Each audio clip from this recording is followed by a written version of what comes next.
What is going on, everybody? Welcome back, Dudes Who Bet Daily. Wednesday, December 14th, 2022, officially known as National Treasure Day. All right, Aaron, we're starting off on the top here. National Treasure 1 and 2. Have you ever seen the movies? Do you like them? Have I ever seen the movies? They're two of my favorite movies ever. Are you kidding me right now? And by the way, how good do we look today? Holy cow. Phenomenal. Unbelievable. It's a good thing we aren't single anymore, Somich. It could be a bad people out there. I don't know what you're talking about. Exposure always get the ladies. All right, Papa Dude, have you ever seen National Treasure 1 and 2? Okay, is that the one where they go in and they get the Constitution? Yes. The Declaration of Independence? Yes. I know of it. All right. Phenomenal Nicolas Cage movies, like peak Nick Cage movies here. Two of my bigger guilty pleasures. If these movies are on, I watch them, period. Aaron, did you know that today Disney dropped a National Treasure series? What? Yeah. Yes. The first two shows, episodes 1 and 2 of National Treasure, are on Disney Plus. I may or may not have watched them this morning. They are phenomenal. If you like the movie, go watch the series. It is very, very good. It is terrible, but very, very good at the same time. And if you like the movies, you'll know exactly what I'm talking about. Ooh. Okay, I got to go. You guys have fun at the show. What is this on? Disney Plus? Disney Plus. If you haven't seen the movies, go watch the movies, then watch it. It is just, I literally sat and watched these two instead of working this morning, and I'm very happy with my decision. You got to check it out. Well, who's in it? I'm looking Who's starring in it? No one you know. Okay. Yeah, no, I don't know any of these people. No, they pull a little back from the movies, but it is two very good episodes. The only thing that pisses me off is I can't watch the rest of it today. I have to wait for a week for another episode now. Well, why did you say it's bad? Oh my god! Oh, because they're not like. If you're looking for a really good movie from a script perspective, acting perspective, everything, this is not for you. If you're looking to enjoy an hour and a half, this is what you're looking for. Okay, but it's not a movie, so we're not going to have a script. So it's a series, right? Yeah, right? It's a series. Yeah, this is but the movies are you can't say they're good, but they're very enjoyable. Okay. And the show is like the show. You can see the twist coming, but it's still good. It's completely unrealistic, but you still want to watch more. Got it. All right. I'm super excited. Yeah. So go check out National Treasure if you haven't seen it yet on Disney Plus. If you like the movies, you'll love the show as well. All right, let's jump into some sports talk since I know that's why most people are here. Though honestly, I'm probably gonna go watch the first two episodes again after this. Let's kick it off literally with a little bit of soccer. We got the second semifinal of the game. Argentina is through to the finals. Papa Dude, I know you're going to be watching this one like crazy. We got France minus 180, Morocco plus 600, or you can bet the draw plus 300. Morocco been the surprise of the tournament.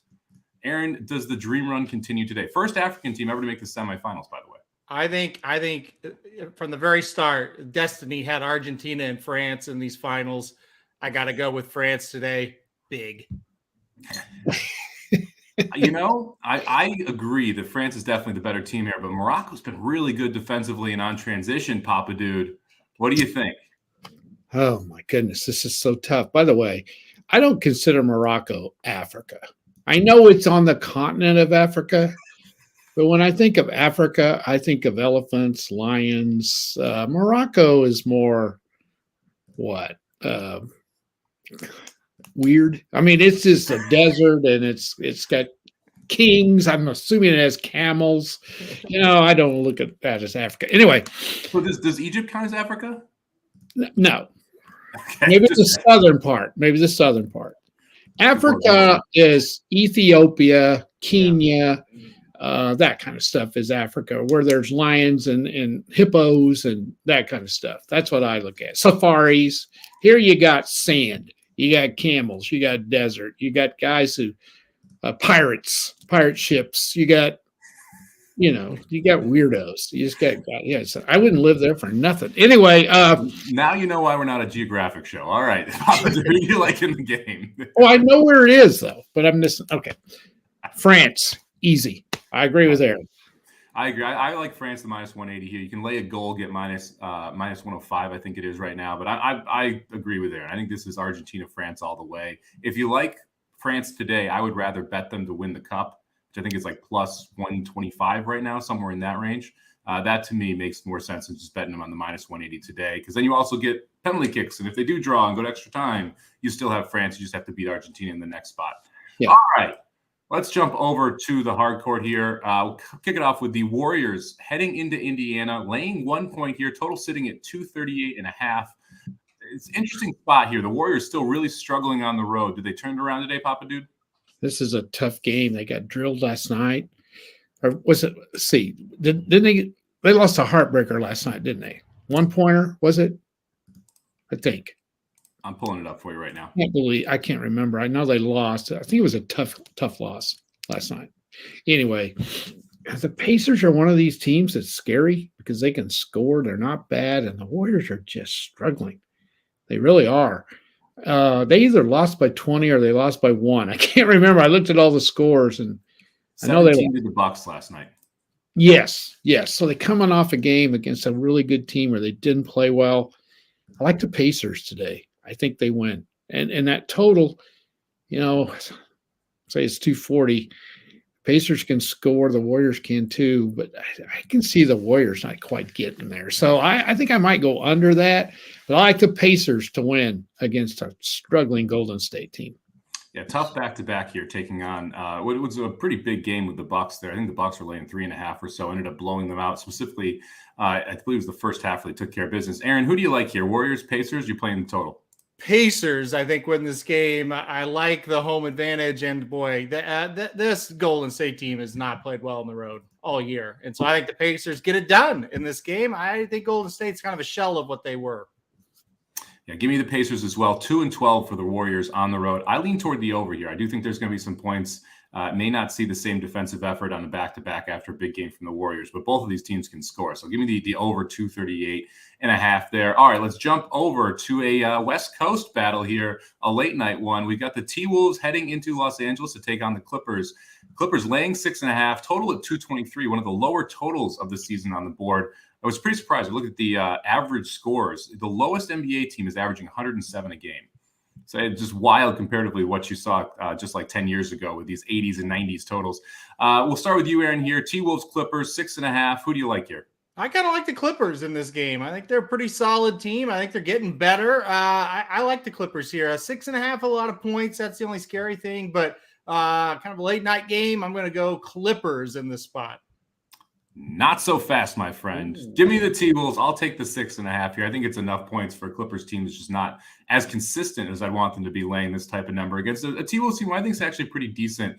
Man, that Gobert trade was awful, but they can play some defense, and they I think they're one of those teams I think is sneaky every now and then, and I just don't trust the Clippers here. Papa Dude, what are your thoughts? I get to break the tie, right? You do. I can't believe I'm going to say this. I'm agreeing with you, Mike. I'm agreeing with you. I don't trust the Clippers ever. They're one of those teams that just you get on the bandwagon, they let you down. I think they win 6.5, too many for me. When I looked at this game, I was expecting it between 2 and 3. So I thought 6.5 was just a too big of a number here to be laying with a team that just doesn't always show up. So we got 2 on the T-Wolves, 1 on the Clippers there. We'll have to see who ended up right here. I put this next game here specifically on for Aaron, because I know you were in between a couple best bets. We'll head over to the ice. Canucks plus 150, Flames minus 175, total sitting at 6.5. Battle of Canada here. Who you got, Aaron? I went with the Canucks in this game for a couple of reasons. I don't think the Flames are that good, number one. They're coming off of a long road trip. Sometimes that first game off of a road trip, you don't play very well when you're back at home. I think this Canucks team, if you don't play well, they will beat you. This team can score. That's the thing. They're not getting goaltending. That is the problem with Vancouver right now, but they can put the puck in the net. This is priced wrong. They should not be this big of an underdog. It should be more like plus 110, plus 120. I think plus 150 is a steal. I would take the Canucks. Almost made it the best bet. If you ask me who is the most likely team to win the game, sure, the Flames are going to be the answer. This is betting, and I think it's a spot to play a plus 150 here. I will take the Canucks to win this game. I actually consider the over as my best bet in this spot because I agree with you. The Canucks can score and they don't like playing defense. That's generally a good over situation, especially against a Flames team that can put the puck in the net as well. Papa Dude, what do you think here? Canucks Flames. I am going to agree with both of you. Aaron's our hockey expert, I think. He watches a heck of a lot more than I do. That's for sure. The Flames are iffy. Seems like every time I bet them, they get beat. Canucks very quietly have been playing much better after a horrific start. I think they lost the first 5 games. Well, that's the thing. If you look at their overall record, you'd say, well, they're not very good. If you take out, I mean, like Papa did said, or horrendous start, they are actually really have a great record minus those games. Oh, yeah. They were getting ready to fire the coach. They had him out the door. A guy that wins everywhere just can't win in the playoffs, seems like. And so this is one I think you're wise to put a little money on the Canucks tonight. Yeah, it's going to be an interesting game. This is one of those where it'll definitely get one of my screens tonight just to kind of watch and see how it plays out. Should be a fun game. Should be pretty wide open as well, which is it's a new brand of hockey that we've been seeing. And on that note, we had Aaron take the over for the day last week in one of his best bets.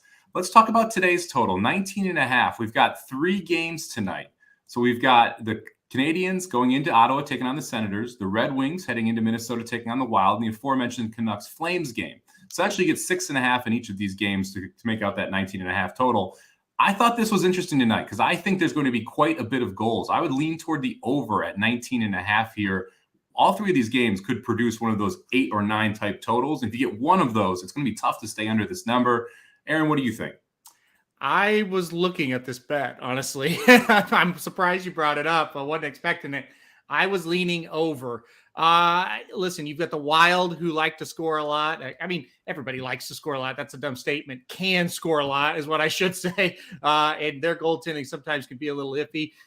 That Canadian Senators game, we'll see on it. Sometimes the Canadians get into low-scoring games. They're playing their backup tonight, but he hadn't been bad this year.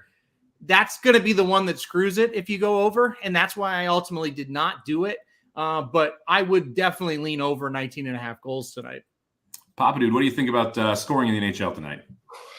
That's always a tough call for me because, like Aaron said, there could be a game where the goaltending's outstanding and screws you. Yeah. You don't think it's going to happen, but it could. For example, the Blues and the Predators the other night. Did you ever think that would be 1-0? No. Yeah. And that could happen, and that's why it's a little sketchy. But I agree. It's you would think it would go over. There's a good shot at it. So we'll see. All right, we're going to jump over to horse racing now. We're going to talk about our race of the day, Gulfstream Park's 8th race. Lori, one of our regulars in the chat here, is it a good or bad day to bet Gulfstream? Planning on playing Mike's pick 5. We're off the turf, so we're going to change that up a little bit, Lori. I'll post the updated pick 5 on Twitter, so make sure you check that out. Just working through it. Nice part about Gulfstream, all the turf races just go to the synthetic, so you don't have to worry about that off track here. And what do you think of today's Gulfstream card overall? I think it's a pretty good card, honestly. I could see this being a pretty good betting card, actually, Lori. And Mike's right, and that's another advantage to having that synthetic surface. Usually, when races come off the turf, you get 6-7 scratches per race in those, and now you only get 1 or 2. Because usually you can translate that turf form over to the synthetic, and it's not so bad. You'll have 1 or 2 in a couple of those races, but overall, did not get hurt by scratches, and because of that, I think it is a good betting card.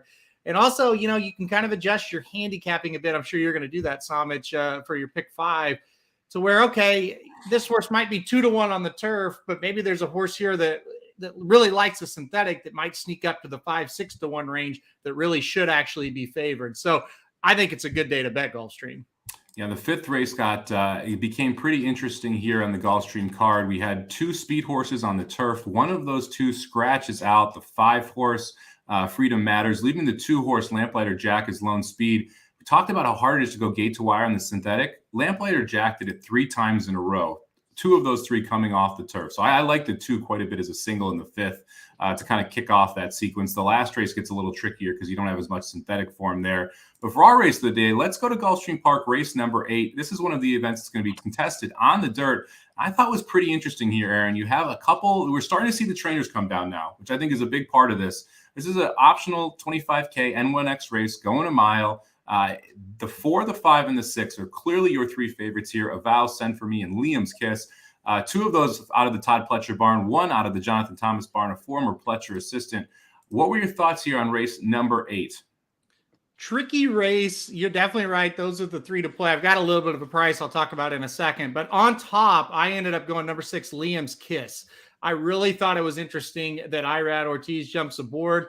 We talk about layoffs a lot on this show, but a guy like Todd Pletcher, you really don't worry about layoffs. They have pretty similar numbers off layoffs if it ran 2 weeks ago, 3 weeks ago, So I think Liam's Kiss is going to be tough here. I expect to see improvement. The last time we saw this horse was in March. I think the horse is going to run better today. And like I said, Pletcher's got 2 in here. Irad gets this one. I'm going to take this one. I'm going to go number 6, Liam's Kiss on top. That's an interesting spot. Now we're on a good track as well. You've got some phenomenal off-track sires here in Arrogate, Into Mischief, and Liam's Map. All 3 produce good horses over and off-track, so that probably is not going to factor too much into it.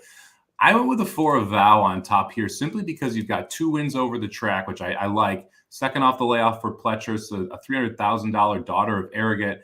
And I think there's some pace in here. And so I think that they come back a little bit to a Val who should be coming from a little bit off the pace. So give me the 4, the other Pletcher on top here. I don't mind it. I have that horse in the top 3. I do think the horse is going to be the one that's going to benefit if there is a meltdown. So I like it. Let me mention one more, and I think one that could break it up and at least maybe you don't play it on a pick 3, pick 4, pick 5 ticket, but maybe it's underneath in an exactor or try to kind of spice things up. I thought the number 8, 3 Witches was pretty interesting in here. I hope we get 8-1. Safi, obviously with Tyler Gaffleone, that's pretty good at Gulfstream for sure. Horse was pretty solid on debut. Next time out went 7 furlongs against, winners for the first time. Got a decent third in that spot. I expect improvement, and I think a mile might be really good for this horse. I would keep an eye out for this 8. I think that's the one that could spice up the tickets a little bit. Definitely the livest long shot of the group. The 3 might take some money, Pomona, just because of the success, but I feel like with the pace set up here, it's going to be tough, and the waters are getting deeper now as well. This horse was running at Gulfstream during the summer months when you don't have the same horses down there. You were starting to see these barns come down in full force now. You didn't have to face 2 Pletchers and a Thomas when you were running in August at Gulfstream, and that's what you're getting now. I agree with you on the 8. I think that 3 Witches has a shot at upsetting here. My biggest concern is the pace, because 3 Witches does want to be more forwardly placed, one of those horses that may end up going a little too fast early and have a little less gas in the tank. But second off the layoff and getting a nice price, definitely not a bad spot to look at there. Yeah, we'll see. I mean, again, you said it at the top, and Michael, you said it in the chat. The 4, 5, 6 are going to be tough to get around, but that is the one that if you've got the budget, or if you're trying to spice it up, you better think about that 8. Yeah, that's how you kind of win these bigger bets or the bigger tickets here at Gulfstream as well. When you get one of these races where it looks like it's 3 horses and you take one of them outside of that, you can balloon tickets pretty big. If I went 3 deep here, I would not go 4, 5, 6. I would probably go 4, 5, 8, or maybe 4, 6, 8. But I would put the 8 on there as a third horse and try and get around one of those 3 horses that we mentioned before. Yep. All right, let's go to the best bets for the day. We'll start out here with Papa Dude, taking a little bit of a little hardcourt and pucks parlay. Who you got, Papa Dude? Yeah, it's a little tough one tonight. Let's start with the hockey game. I like the Wild a lot over the Wings, simply because the Wings are coming off a very difficult game last night, where they played really well and lost 1-0 to a very good Carolina team. I think they're going to be a little down tonight. That's a good showing against a good Carolina team, and you hold them to 1 goal and you get beat. I think that's going to bother them some tonight. So I'm pretty confident Minnesota is going to win because the Wild are playing very, very well. So I think they're going to win. The one I'm worried about is the Mavs and the Cavs. And this one, I don't have a real angle. The game's in Dallas. Dallas is playing a little better. I don't think the Cavs match up too well with Luka. And I think he can have his way with them. And the Cavs on the road are not good. They have played very, very poorly on the road. And they're not playing as well. So I like the fact that I don't think they match up with Luka very well. And they're not playing well on the road. So I think it's a logical win for Dallas tonight.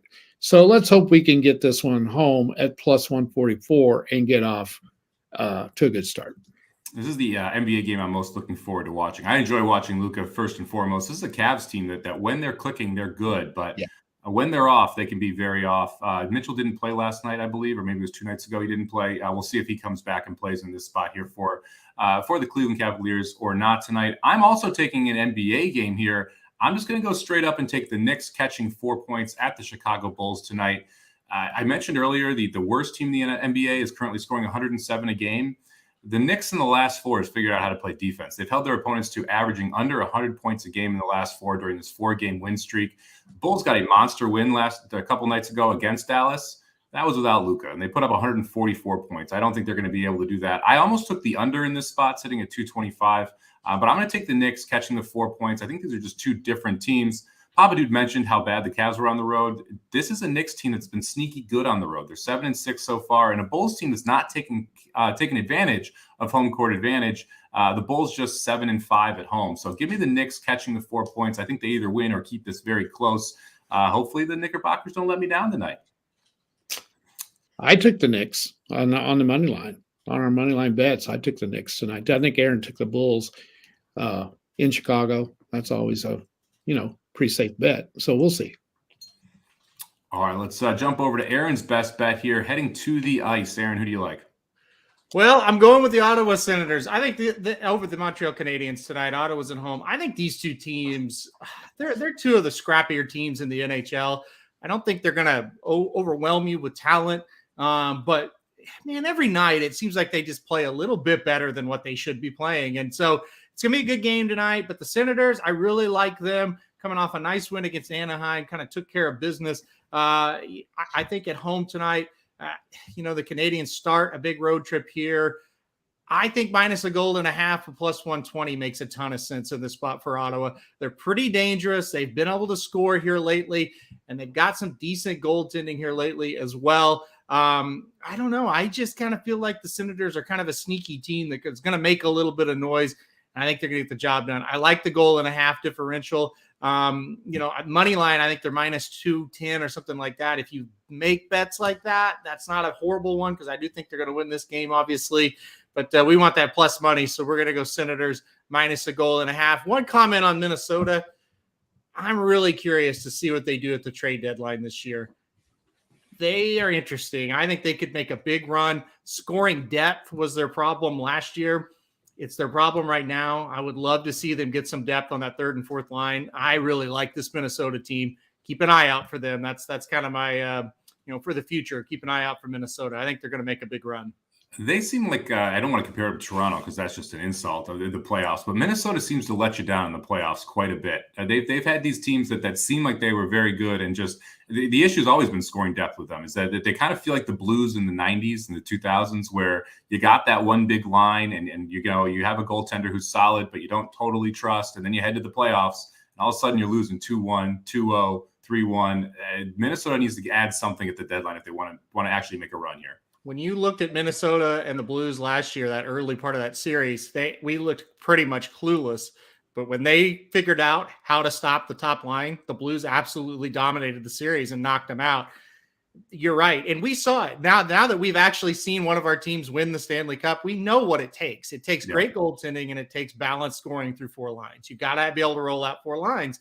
Blues don't have that, and Minnesota doesn't have it either. But I think they're closer to getting there than we think. And the big key is, can Marc-Andre Fleury continue to play well? He's done pretty decent at times here in the last couple of weeks after a slow start. So they've got that fringe goalie. Like if he gets hot, they're going to be okay there. And now it's just getting that depth at forward, and it's the key. Yeah, great point there on the Blues as well. If you look at the Cup run, it was Schwartz against Winnipeg. It was Maroon against Dallas. It was not guys that you would think of that were getting the job done for them up and down that lineup. You got to have 4 lines that you can roll out there that put stress on the back lines for the defense. And that's just the key. If you put your best defenseman against the top line, and then your other defenseman can stop the other lines, you're going to win a series 9 times out of 10 as long as you get decent goaltending. And that's what the Blues were able to do against Minnesota. But Minnesota's top players are as good as anybody in the league, if not the best in the league. Right. And then that was what the Avs did last year as well. If you go back and you watch that team, man, they were just a freight train heading downhill. If you look at the Stanley or the conference finals or the conference numbers right now, the Avs still sitting as the favorite there. The Wild sitting at 15-1 to win the West. That's a healthy number there. I was trying to see if we could find Stanley Cup futures. Been really interesting because Boston, now you're 3-1 favorite in the East. They were a price to start out the year, and they have absolutely plummeted. And they deserve it. They played wonderfully. But when you have teams like that come up, if you don't believe in Boston long term, there's value in the East as well. And with the Avs, I guess struggling, we can say there may be some value in the West too. I think there's value on the board. Boston is one of those teams, and again, we know it firsthand. That's a tough out. Even when they're not great, when they make the playoffs, that's a tough out. So East, maybe not. West, I think there's some openings there for sure. I want to call out Sylvain real fast, letting us know that Cole Caulfield out tonight. That's good for your Senators bet. He also is the one who hooked us up with these beautiful Montreal sweatshirts. So Sylvain, thank you very much. We had a blast hanging out with him up at Saratoga this year. It's one of the best parts about racing is going to the track, getting to meet some people that you can put faces with names. So excited to see him there. All right, let's jump into the best bets for the day. Quick recap before signing off. We'll be back again tomorrow, same time, same place. We got Papa Dude here taking the Wild and the Mavs. Moneyline parlay plus 144. Aaron taking the Senators, laying the goal and a half plus 120. I'm going to take the Knicks catching 4 tonight in Chicago against the Bulls. Down $348 for the year. We got 2 weeks to change that, boys. 2 weeks to turn this puppy around, end the year in the positive for the first time. Well, we've never done the show before. So hopefully we can start out that first year in the positive. Thank you very much for joining us, everybody. We'll be back with Dudes Who Bet Daily all week at noon Eastern here for our best bets around the sports and horse racing world. Good luck with all your bets today.